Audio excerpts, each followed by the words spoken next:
اللہ کے نبی صلی اللہ علیہ وسلم کی حدیث آپ نے فرمایا خیر الجیران عند اللہ خیرہم لجارہ، اللہ کے نزدیک بہترین پڑوسی وہ ہے جو اپنے پڑوسی کے ساتھ اچھا ہو۔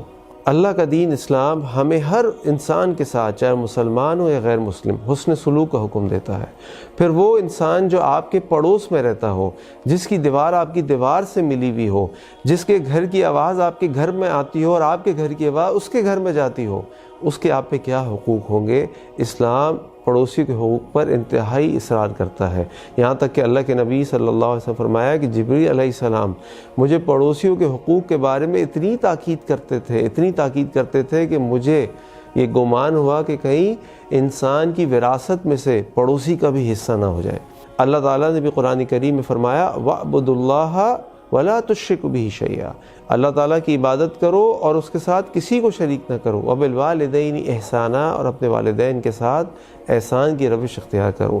وَبِذِي الْقُرْبَى وَالْيَتَامَى وَالْمَسَاكِينَ وَالْجَارِ ذِي الْقُرْبَى وَالْجَارِ الْجُنُوبِ وَالصَّاحِبِ بِالْجَنبِ، اپنے رشتہ داروں کے ساتھ، مساکین کے ساتھ، یتیموں کے ساتھ، اور اپنے ان پڑوسیوں کے ساتھ جو تمہارے رشتہ دار ہیں، اور ان پڑوسیوں کے ساتھ بھی جو اجنبی ہیں، ان سب کے ساتھ اچھا سلوک کرو۔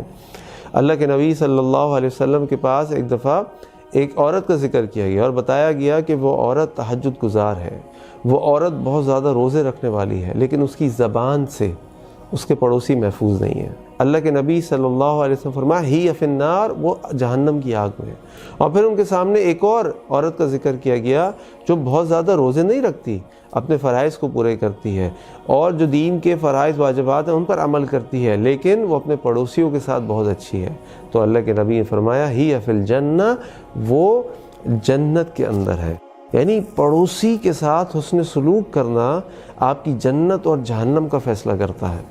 اللہ کے نبی صلی اللہ علیہ وسلم نے ایک اور حدیث میں فرمایا کوئی پڑوسی کسی دوسرے پڑوسی کو اس بات پر منع نہ کرے کہ وہ اپنے پڑوسی کی دیوار کے اوپر کوئی لکڑی رکھ دے، کہ اس کو ضرورت ہے۔ مثال کے طور پہ اپنے گھروں کے اندر ہم رہتے ہیں، بعض اوقات پڑوسی کو اپنے گھر کی دیوار میں کوئی کام کرنا ہوتا ہے، اس کو کوئی کیل ٹھوکنی ہوتی ہے، وہ کیل ٹھوکتا ہے، وہ کیل ٹھوک کے ہماری دیوار میں بھی آ جاتی ہے۔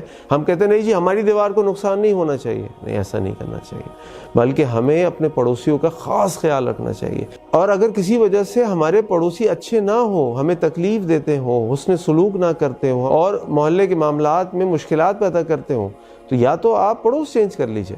لیکن اگر آپ اسی محلے میں رہتے ہیں تو پھر بھی اپنے پڑوسی کے خراب سلوک کے اوپر بھی آپ نے اس کے ساتھ اچھا سلوک کرنا۔ یہ نہیں کرنا کہ اگر وہ آپ کے ساتھ برا سلوک کرتا ہے تو آپ بھی برا سلوک کریں، نہیں، آپ اچھے پڑوسی ہیں کیونکہ آپ اچھے مومن ہیں۔ کیونکہ یاد رکھیے اللہ کے نبی صلی اللہ علیہ وسلم فرمایا من کان یؤمن باللہ وبالیوم الاخر، تم میں سے جو شخص اللہ اور یوم آخرت پر یقین رکھتا ہے، ایمان رکھتا ہے، فلیحسن الی جارہ، اس کو چاہیے کہ وہ اپنے پڑوسی کے ساتھ اچھا سلوک کرے۔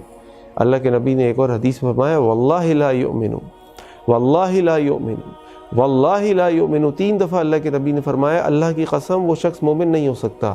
پوچھا گیا یا رسول اللہ صلی اللہ علیہ وسلم کس کی بات کر رہے ہیں آپ؟ اور آپ نے فرمایا وہ پڑوسی جو اپنے پڑوسیوں کو ایذا دیتا ہو۔ اللہ اکبر، یعنی پڑوسی کے ساتھ اچھا سلوک کرنا یہ ایمان کی نشانی ہے، یہ جنت میں جانے کا ذریعہ ہے، یہ جنت میں جانے کی ڈیپینڈنسی ہے۔